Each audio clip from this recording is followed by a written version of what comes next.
Allianz Premiership women's rugby returned with 4 blockbuster games after a pause for the Six Nations. A host of international stars were at StoneX Stadium as Sarens welcomed Sale Sharks. Third-placed Exeter travelled to West London to face sixth-placed Trailfinders, while Harlequins and Leicester battled it out at the Stoop. But we begin with leaders Gloucester Hartpury, who were hoping to remain unbeaten against Loughborough Lightning.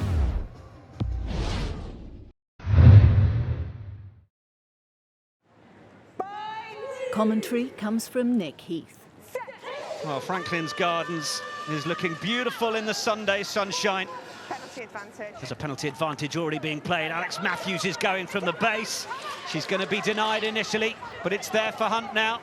Under this advantage, Hurd going straight for the line. First blood to the visitors.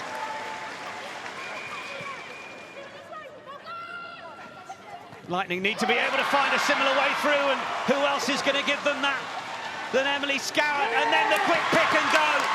Try time, Laura Keats.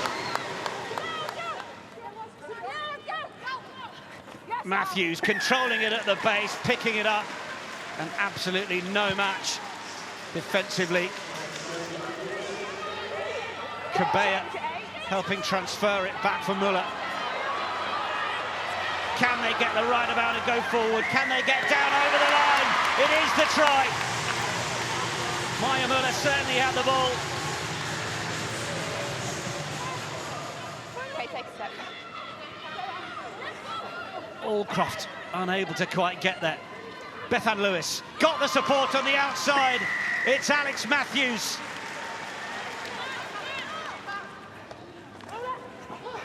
Offload off the floor.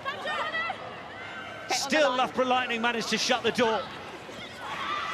Gloucester Hartpury having to work really hard for this score, but it's there for Hunt. It's brilliant from the scrum half. This time they're going to break to the left, and it's just Matthews, and it's just too easy for Gloucester Hartpury. Matthews to Hurd. They've got 4 tries between them. This is trucking very nicely towards the line from a Lightning perspective, and they're down, and it is try number 3. Second for the hooker, Maya Muller. Okay, she's on the side. Hurd into the 22. Then a bit more depth, then the tip on. It's just absolutely opening up here for Gloucester Hartpury. Laura Delgado.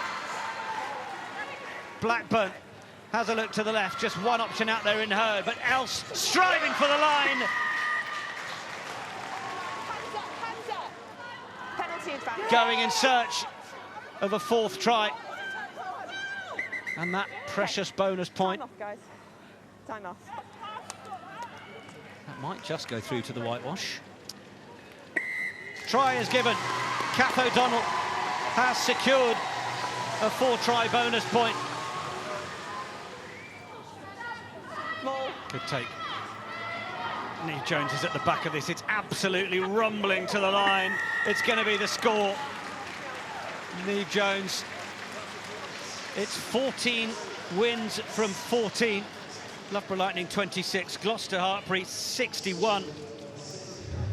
I think today our scrums were unbelievable. I think without our front 5 in this heat, I don't know how they did it, but we've got a lot to work on. I think our defence, our fold, let's get off the line, and especially our line-outs, that's not where our standards are. So I think we've got a lot to work on this week, because we just want to keep pushing, keep getting better.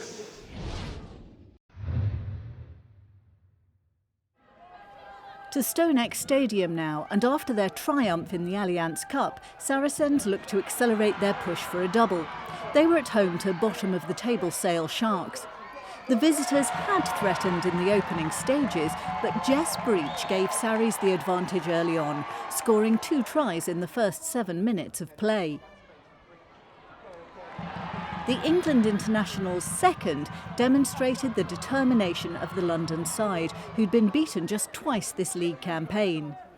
They lost and regained possession, with Breach charging down the box kick and breaking through to score. Real style and resolve from the 26-year-old winger. Sarens wrapped up the bonus point with 2 more tries before Niamh Swales hit back for Sale, only for Saracens to cross over again before the break.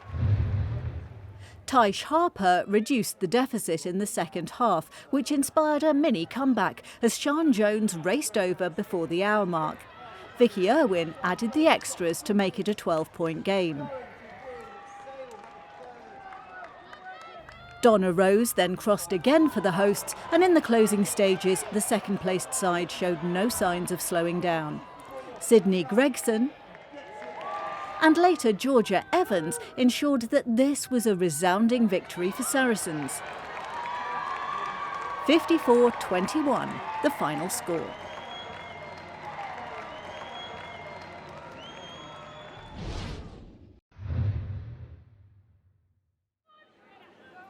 To West London next, where Trailfinders were seeking their 5th win of the season against an Exeter Chiefs side targeting a place in the semi-finals.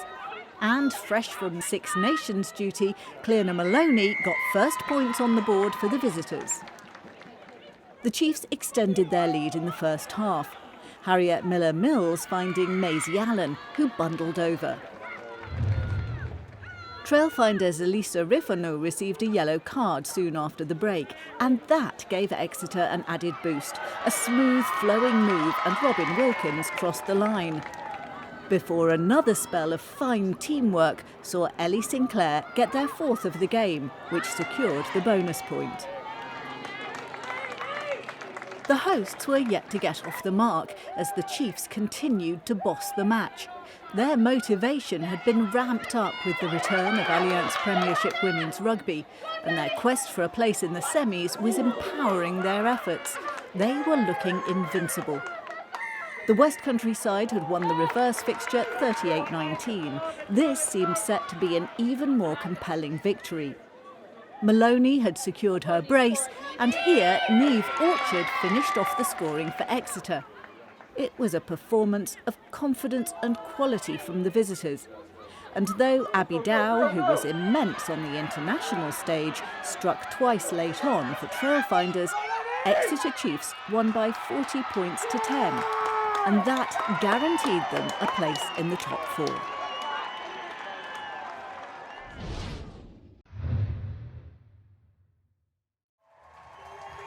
Finally to Twickenham, where Shauna Brown was making her 100th appearance for Harlequins, who were hosting Leicester Tigers. And the Quins stalwart capped her century with a try. 34-year-old Brown is a real role model, one of the first full-time professional women rugby players and a former England international. Amy Lezelle had already crossed over for the hosts, making this a strong start for Harlequins on their first match back at the Stoop since February. The Tigers fought back, neat movement from a scrum, and Francesca McGee got the score, though Quins struck again before the interval. It's been a difficult season for the London club, but they seemed in fine form here, and Ella Cromack, already influential in this game with her passes and kicks, secured the quarter's bonus point in the 42nd minute.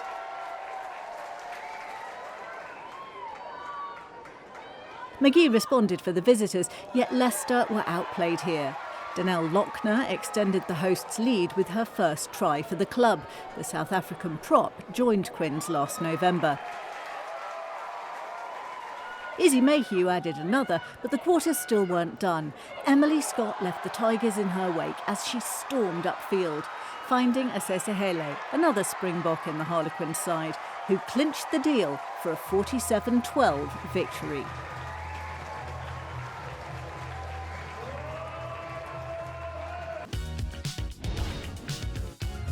Confirmation of the results from round 15 then. The highest scorers were Gloucester Hartpury, who overcame Loughborough. Both sides sealed bonus points, as did Sarries, Quins and Chiefs with their victories. Exeter's result guarantees them a top 4 spot this season. They join the reigning champions, Saracens and Bristol in the semi-finals. The Bears' place was sealed after Lightning's loss. And Bristol are back in action next time out. They host Leicester Tigers. Lightning and Gloucester are both at home, and our live game sees Exeter Chiefs host Sarens in an important top 4 clash.